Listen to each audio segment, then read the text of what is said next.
Welcome back to Night Shift with Justin S. King, how to transform your life one night at a time. Today we are talking about something that everyone almost secretly loves, and that's naps. But a lot of people do naps the wrong way and they feel guilty about it. Sleep science shows naps can be incredibly powerful if you use them correctly. First off, we can talk about timing.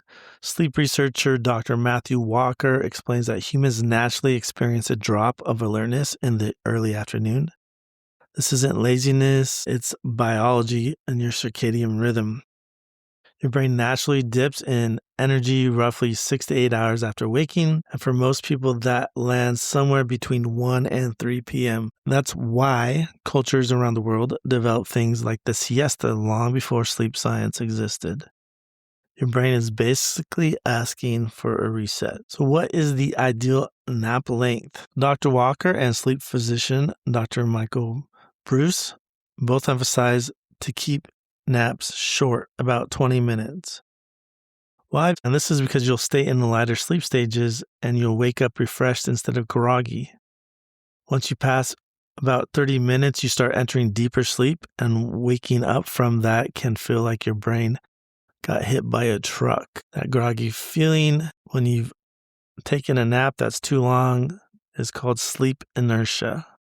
So think of a nap less like going to bed and more like plugging your brain into a 20-minute charger. So the question often asked is, if you stay up late, should you sleep in? And Dr. Matthew Walker kind of gives two different options for that. One is you wake up at your normal time anyway, and you take a nap earlier in the morning, and that protects your circadian rhythm, your internal clock, which is the most important driver of good sleep. And that short afternoon nap can be recovery.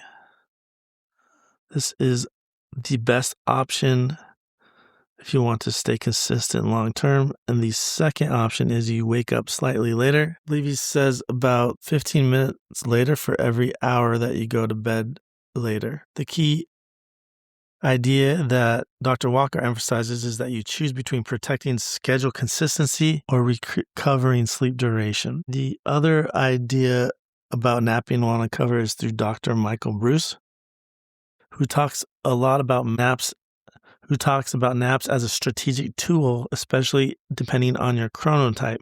And your chronotype is your natural tendencies for when you like to sleep best. Morning people can benefit from earlier naps. Night owls may tolerate a slightly later nap. Most experts agree to avoid naps after 3 to 4 p.m. because then they start to steal from your sleep pressure, which is the biological clock that tells you it's time to go to sleep. There's one other take I want to mention, and that is through researcher Dr. Sara Mednick. She mentions that taking longer naps around 60 to 90 minutes may improve creativity and memory because they include REM sleep. Those are best used intentionally, especially for like shift workers or heavy learning days or travel recovery. It's not an everyday occurrence where you're taking 60 to 90 minutes. So here's the simple night shift rule.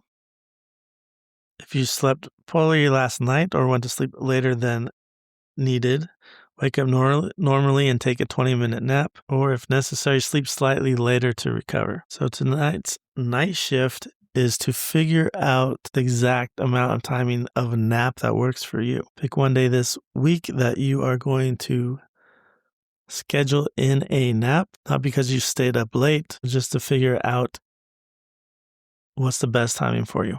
That's it for tonight's episode of Night Shift. My name is Justin S. King. I help entrepreneurs find peace tonight, tomorrow, and for the rest of their lives through sleep optimization, emotion regulation, and discovering their purpose. Good night.